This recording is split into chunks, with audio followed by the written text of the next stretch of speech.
Assalamualaikum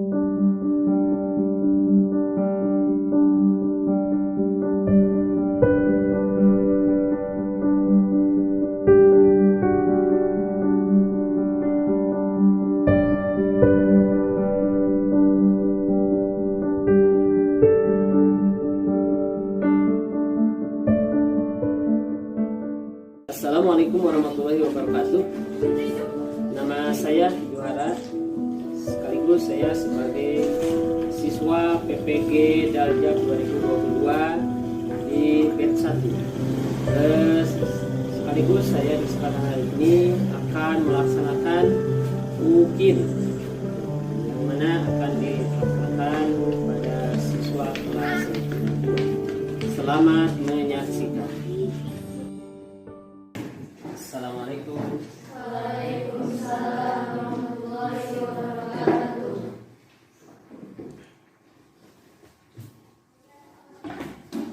Assalamualaikum warahmatullahi wabarakatuh. Waalaikumsalam warahmatullahi wabarakatuh. Alhamdulillah, bismillah, alhamdulillah, salatu wassalamu ala rasulillah wa ala alihi washabihi wa mawalah. Rabbi shrah li sadri wa yassir li amri wahlul 'uqdatam min lisani yafqahu qawli. Amma ba'd.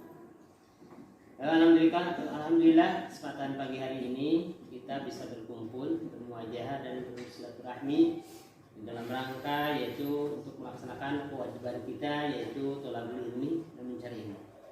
Nah, sebelum kita dimulai pembelajaran di pagi hari ini, alangkah baiknya supaya menambah hikmat kita akan membaca doa sebelum pembelajaran dimulai. Untuk memimpin doa, silakan kepada ketua kelas untuk menyiapkan memulai berdoa. Silakan. Duduk rapi. Siap. Sebelum belajar, marilah kita baca doa. Baca doa dimulai. Bismillahirrahmanirrahim. Rabbi shrah li sadri wa yassir li amri wahlul 'uqdatam min lisani yafqahu qawli. Sallallahu ala Muhammad. Sallallahu alaihi wasallam. Sallallahu ala Muhammad. Sallallahu alaihi wasallam. Ya, baik anak-anak. Sebelum kita dilanjut ke pembelajaran, mari kita absen dulu ya untuk kehadiran di pagi hari ini. Ada barangkali coba di sebelah kiri kanan kalian ada yang tidak hadir? Ada ya? Siapa? Pahla ya? Kemana? Sakit? Oh iya, sakit. Sudah Pahla. Cuman satu orang ya? Ya, cuma satu orang yang tidak sakit. Ya, baik anak-anak, semoga teman kita yang sedang sakit doakan oleh kita semoga cepat lekas sembuh. Amin ya Allah ya rabbal alamin. Ya, baik anak-anakku sekalian. Nah, di kesempatan pagi hari ini sebelum kita memulai pembelajaran ya, sudah kita berdoa. Nah, sekarang kita akan menyiapkan pembelajaran supaya lebih khidmat dan positif. Kita siapkan dulu tempat duduknya, rapikan dulu mejanya, barangkali ada meja ya kan, luruskan ya, bagus sekali. Kerudungnya sudah rapi ya, coba kerudungnya rapikan. Tangannya, baju tangannya sudah rapi laki-laki. Oh ya, rapikan dulu setnya. Sudah ya. Tujuan pembelajaran kita di hari ini yaitu mengenal atau memahami tentang apa itu toharoh ya. Mengenal tentang atau menjelaskan tentang toharoh atau bersuci ya. Toharoh terbagi berapa bagian? Dua. Satu, toharoh dari hadas dan juga toharoh dari najis. Nah, kita akan membahas tentang pengertian toharoh atau membedakan tentang toharoh bersuci dari hadas besar dan hadas kecil. Ya. Oleh sebab itu, kenapa kita harus bertoharoh, bersuci? Karena dianjurkan oleh Allah di dalam Al-Quran, Innallaha yuhibbul tawabina wa yuhibbul mutatahhirin. Sesungguhnya Allah mencintai Allah kepada orang-orang yang suka bertobat, dan Allah mencintai kepada orang yang suka bersuci. Karena bersuci dari apa? Bersuci dari hadas atau bersuci dari najis. Dan juga satu lagi ya, kita harus bersuci hati kita. Suci dari apa? Suci dari sifat takabur, iri, ngunak-ngunak, gilun. Gilun itu selalu mengunak-unak kepada orang-orang. Itu harus disucikan hati kita juga. Selain dari kita suci dohir, dan kita harus suci dengan batin. Ketika kita sudah suci batinnya, insya Allah akan membuahkan hati kita akan menjadi orang-orang yang soleh dan soleha. Semoga dengan tema tujuan kita di hari ini menjelaskan atau mengetahui tentang toharoh bersuci dari hadas dan najis, kita dijadikan orang yang bersuci hati kita, jadikan orang yang soleh dan soleha. Dan juga kita niatkan, jangan lupa di kesempatan hari ini untuk melaksanakan tolabul ilmi, menggugurkan kewajiban kita sebagai umat muslim adalah tolabul ilmi, mencari ilmu. Karena dengan ilmu apa yang kita inginkan akan terlaksana. Dengan ilmu harkat martabat manusia akan diangkat oleh Allah Subhanahu wa taala. Dalam Al-Quran sudah dijelaskan Allah, yarfa'illahul ladzina amanu wal ladzina utul ilma darajat. Allah akan mengangkat derajat orang yang beriman. Satu, beriman kuncinya. Yang kedua, orang yang diberi ilmu akan diangkat derajat. Mudah-mudahan dari satu orang yang diberi ilmu itu diantaranya adalah kita semua. Ya. Makanya kita jangan ragu, jangan mang-mang. Ketika kita sudah berhasil di sekolah kita, ilmu yang didapatkan akan bermanfaat, dan akhir nanti kita akan diangkat derajat oleh Allah Subhanahu wa taala, dijadikan orang yang sukses. Amin ya Allah ya Rabbal alamin. Ya, mari kita kembali ke tema kita di hari ini adalah akan membahas tentang toharoh atau bersuci dari hadas besar. Sekarang kita akan itu tujuan pembelajaran kita di pagi hari ini. Silakan untuk menyiapkan dan kita akan mengatur ya. Posisi pembelajaran kita ini akan diatur menjadi dikelompokkan menjadi 3 kelompok ya. Menjadi 3 kelompok ya. Ya, Bapak akan tunjuk kelompok 1 dari sebelah sini ya. Nanti kita berhadapan. Bukan 3 kelompok, dibikin 4-5 kelompok, gak apa-apa karena ini banyak ya. Berarti satu kelompoknya berapa orang? 4 orang. Ya, silakan nanti kita berhadapan ya, dari sekarang ya, berhadapan sini, yang ini sini, satu kelompok ya. Dicatat 2 kelompok ini ya. 3 kelompok, 4 kelompok, 5 kelompok. Nih gabung sini ya. Paham? Paham tuh? Nah, sekarang kita udah atur kelompoknya, udah disiapkan ya. Itu berarti kita ingat 5 kelompok ya.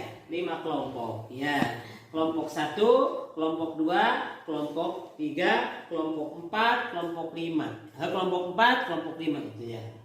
Sudah, silakan marilah kita simak ya untuk materi nanti, dan marilah kita simak video yang ada di depan ini. Dan juga kita akan membagikan tugas-tugas kalian nanti ya, tiap-tiap kelompoknya ya. Tugas-tugas tiap kelompoknya. Nih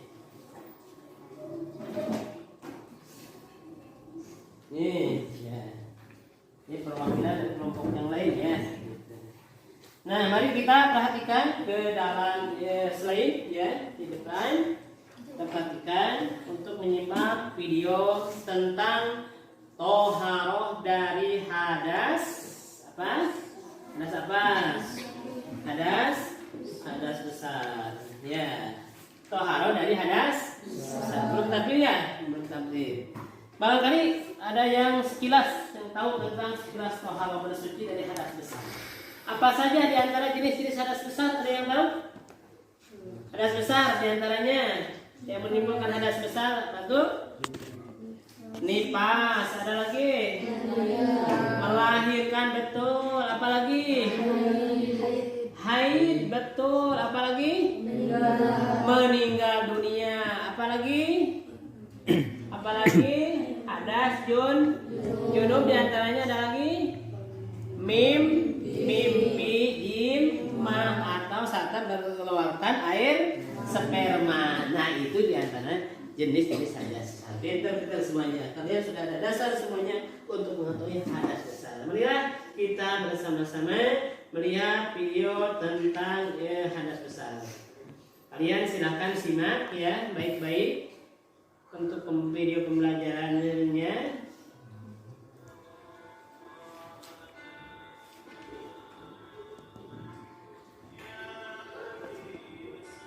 Bismillahirrahmanirrahim. Perkenankan kami berbagi cara mandi junub. Islam adalah agama yang sangat perhatian dengan kebersihan. Ini dibuktikan dengan banyaknya aturan dalam masalah bersuci. Dan bahkan para ulama menyediakan satu bab dalam bidang ilmu fikih yang khusus membahas masalah bersuci, yaitu fikih taharah. Hanya saja, sangat disayangkan tidak semua muslim mau mengenali aturan ini, sehingga ada di antara mereka yang mau belajar dan ada di antara mereka yang sama sekali tidak mau mengenalinya. Bahkan di antara mereka ada yang tidak pernah mengenal syariat mandi junub, sehingga berkali-kali mengalami junub, namun mereka tidak pernah mandi junub. Allahul musta'an. Kita layak bersyukur kepada Allah ketika Allah memberikan kesempatan bagi kita untuk mau mengenali aturan, mau belajar, sehingga kita bisa mengambil sikap yang benar. Pemirsa yang dirahmati Allah, bagian dari nikmat yang Allah berikan kepada umat manusia, Allah mengutus nabinya dari kalangan manusia. Beliau menikah, berkeluarga, dan melakukan aktivitas sebagaimana layaknya manusia, sehingga setiap orang bisa meneladani beliau dalam setiap aktivitas hidup yang beliau lakukan. Berkat rahmat Allah, kemudian jasa besar para istri beliau, tidak bisa mengetahui bagaimana tata cara mandi junub beliau, yang itu tidak mungkin bisa diketahui oleh orang lain. Karena itu, kita patut berterima kasih kepada para istri beliau, ibunda kaum mukminin, yang telah mengabarkan kepada, bukan sebaliknya, justru mencela. Berkaitan dengan mandi junub, terdapat dua hadis pokok yang bisa kita jadikan sebagai acuan. Kedua hadis tersebut berasal dari dua istri Rasulullah SAW, Aisyah dan Maimunah radhiyallahu anhuma. Hadis pertama, hadis Aisyah radhiyallahu anha. Beliau menceritakan, anna Nabiya sallallahu alaihi wasallam kana idza iktasala min al-janabah bada'a faghsala yadayhi thumma yatawadda kama yatawadda'u lis-salah thumma yudkhilu asabi'ahu thumma yasubbu 'ala ra'sihi thalatha ghurafin bi yadayhi thumma yufidu al-ma'a 'ala jildihi kullihi. Yang artinya bahwa jika Nabi sallallahu alaihi wasallam mandi junub, beliau memulainya dengan mencuci kedua telapak tangannya. Kemudian beliau berwudu sebagaimana wudu untuk sholat. Lalu beliau memasukkan jari-jarinya ke dalam air, lalu menggosokkannya ke kulit kepalanya. Kemudian menyiramkan air ke atas kepalanya dengan cidukan kedua telapak tangannya sebanyak 3 kali. Kemudian beliau mengguyurkan air ke seluruh badannya. Hadis riwayat Bukhari dengan keterangan dari Maimunah yang menceritakan, wada'tu li Rasulillah sallallahu alaihi wasallam ma'an yaghtasil bihi فأفرغ على يديه فغسلهما مرتين أو 3 ثم أفرغ بيمينه على شماله فغسل مذاكره ثم دلك يده بالأرض ثم مضمض واستنشق ثم غسل وجهه ويديه ثم غسل رأسه 3 ثم أفرغ على جسده ثم تنحى من مقامه فغسل قدميه. Yang artinya, aku pernah menyediakan air mandi untuk Rasulullah Sallallahu Alaihi Wasallam. Lalu beliau menuangkan air pada kedua tangannya dan mencuci keduanya 2 kali atau 3 kali. Lalu beliau menuangkan air dengan tangan kanannya ke tangan kirinya. Kemudian beliau mencuci Setelah itu beliau menggosokkan tangannya ke kanan. Kemudian beliau berkumur-kumur dan memasukkan air ke dalam hidung. Lalu beliau membasuh muka dan kedua tangannya. Kemudian beliau membasuh kepalanya 3 kali dan mengguyur seluruh badannya. Selanjutnya, beliau bergeser dari posisi semula lalu mencuci kedua kakinya di tempat yang berbeda. Hadis riwayat Bukhari dan Muslim. Dengan menggabungkan hadis di atas, bisa kita simpulkan urutan tata cara mandi sebagai berikut. 1. Menuangkan air dan mencuci kedua tangan. 2. Mengambil air dengan tangan kanan untuk mencuci kemaluan untuk kegiatan ini dan menghirup air ke dalam hidung, kemudian dilanjutkan dengan berwudu, namun tidak sampai mencuci kaki air sampai seluruh kepala dan rambut basah. 6. Siram kepala 3 kali, dilanjutkan dengan menyiram seluruh anggota badan. 7. Mengguyur air ke seluruh badan dengan mendahulukan yang kanan.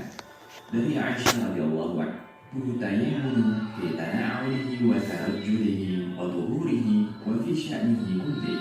Yang artinya, Nabi Shallallahu Alaihi Wasallam biasa mendahulukan yang kanan ketika memakai sandal, ketika bersisir, ketika bersuci, dan dalam setiap. Jangan lupa untuk digosok, terutama pastikan semua badan Anda basah. 8. Berpindah tempat dan cuci kedua kaki. Jangan lupa sela-sela jari kaki sampai Anda yakin seluruh kaki Anda basah. Demikian, semoga Allah memudahkan kita untuk meniti sunnah Nabi-Nya Sallallahu Alaihi Wasallam.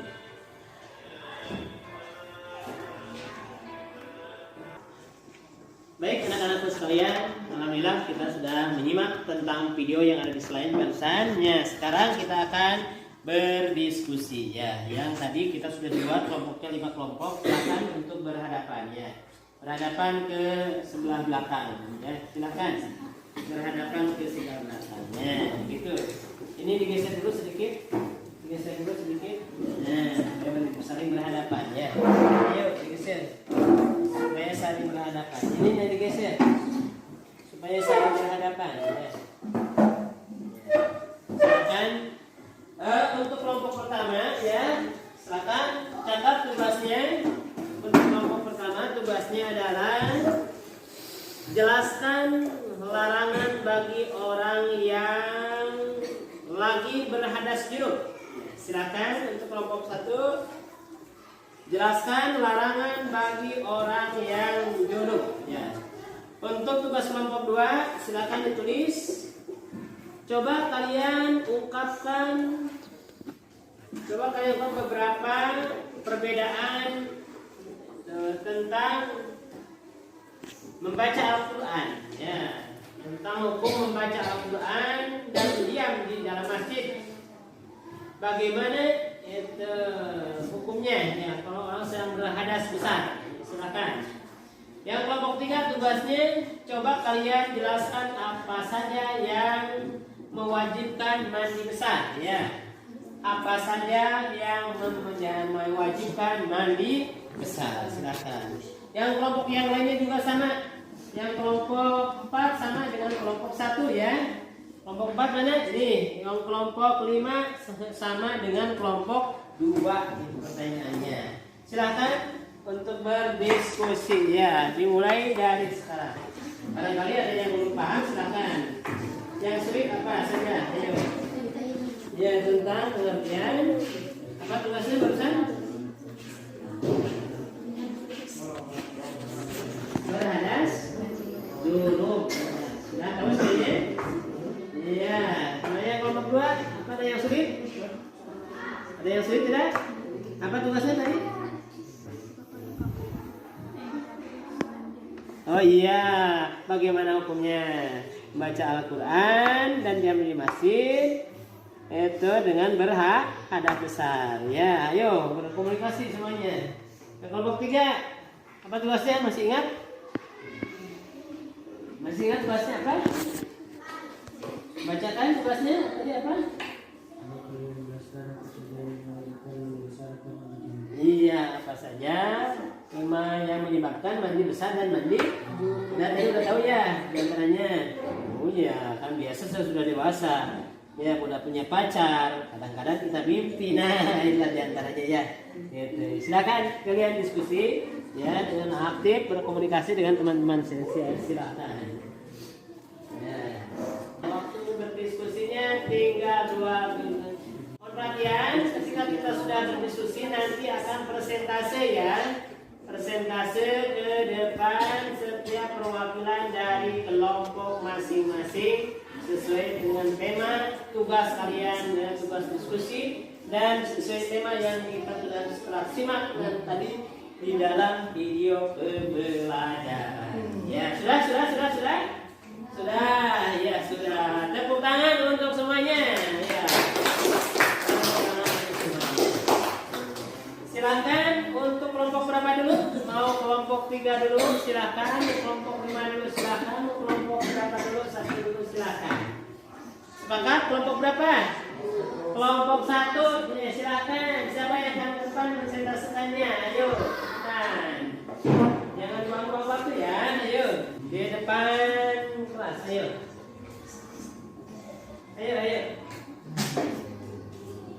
Yuk. Silakan.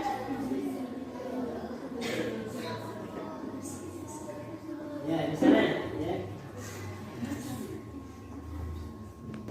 Assalamualaikum warahmatullahi wabarakatuh. Warahmatullahi wabarakatuh. Saya akan mempresentasikan tentang larangan-larangan yang wajib berhadas dulu, yaitu ada 5. 1. Haram melaksanakan sholat. 2. Haram melaksanakan tawaf. 3. Haram memegang mushaf. 4. Haram membaca Al-Quran. Dan 5. Haram diam di dalam masjid.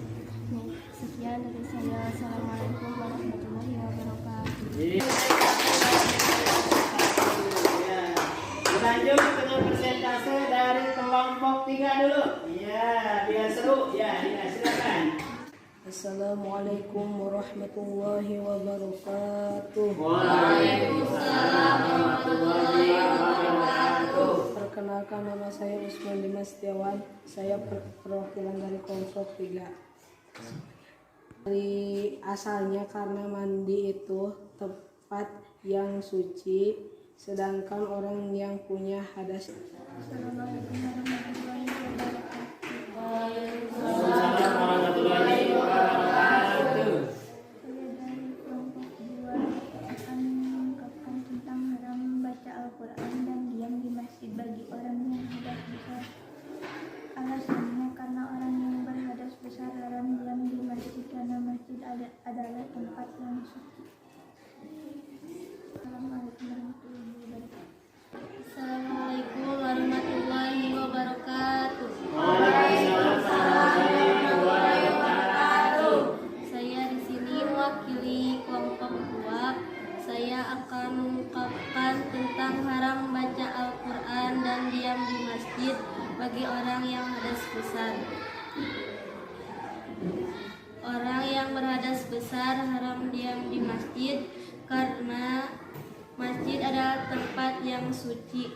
Sedangkan perkara kotor tidak boleh ada di masjid karena hukumnya adalah dosa. Dari saya, wassalamualaikum warahmatullahi wabarakatuh. Untuk kelompok 5. Silakan, ada yang mau bertanya tentang sekilas hadas. Ya, baik anak-anak sekalian, karena sisa diskusi sudah. Ya, barangkali ada yang mau bertanya, silakan ajukan tangannya. Ya, silakan. Iya, silakan. Apa yang akan ditanyakan?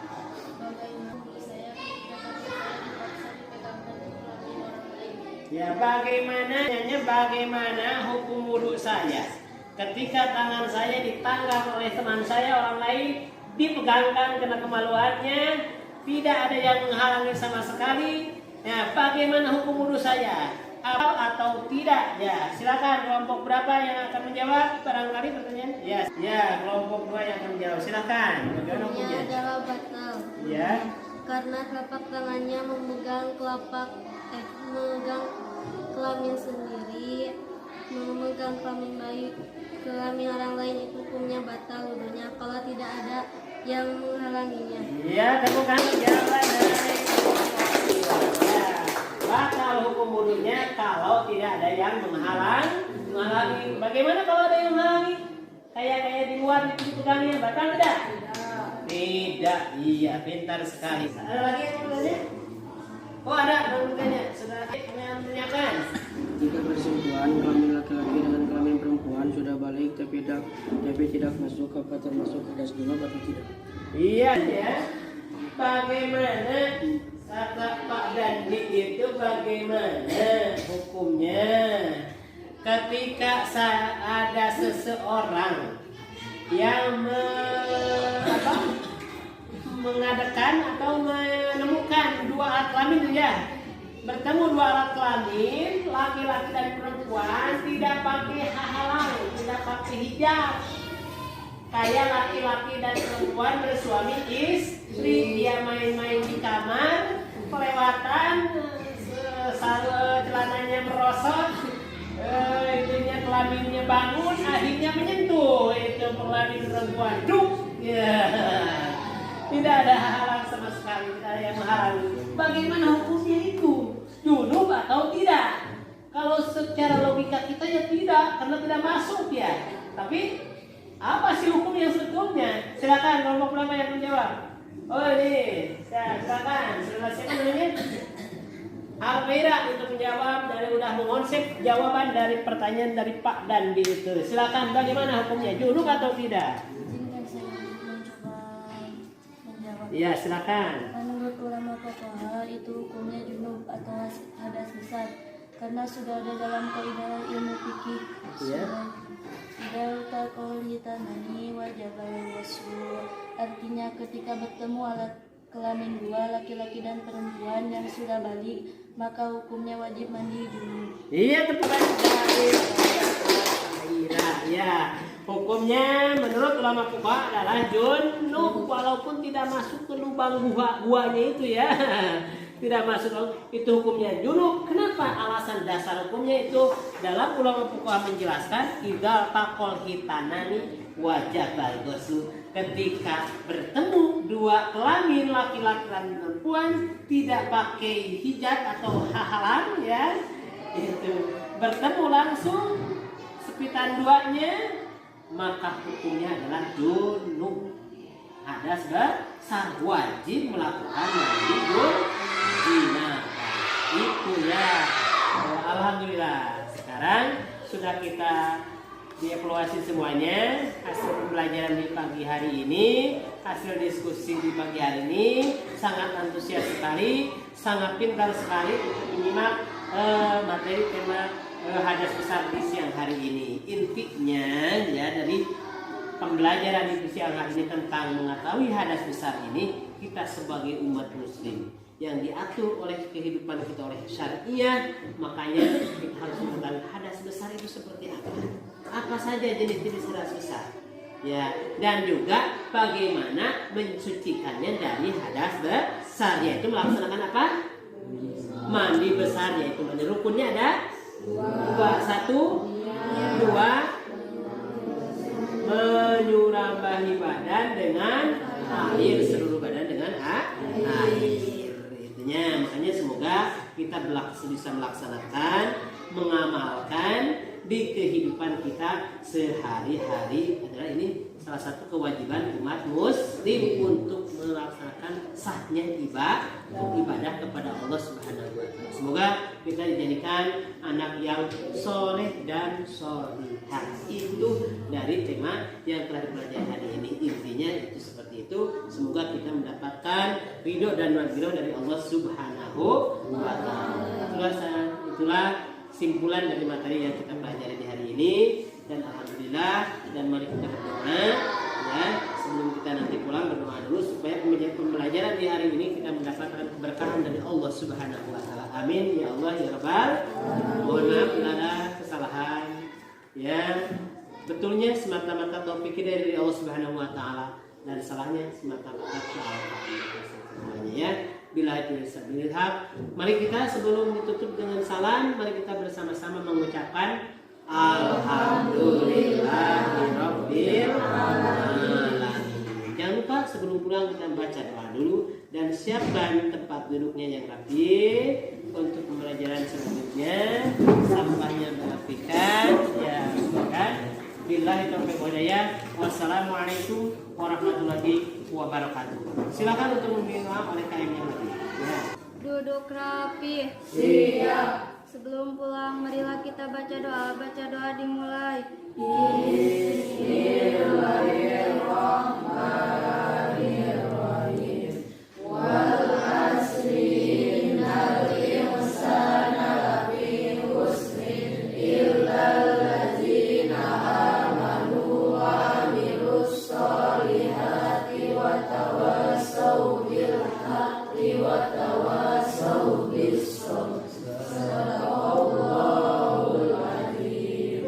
Ucapkan salam.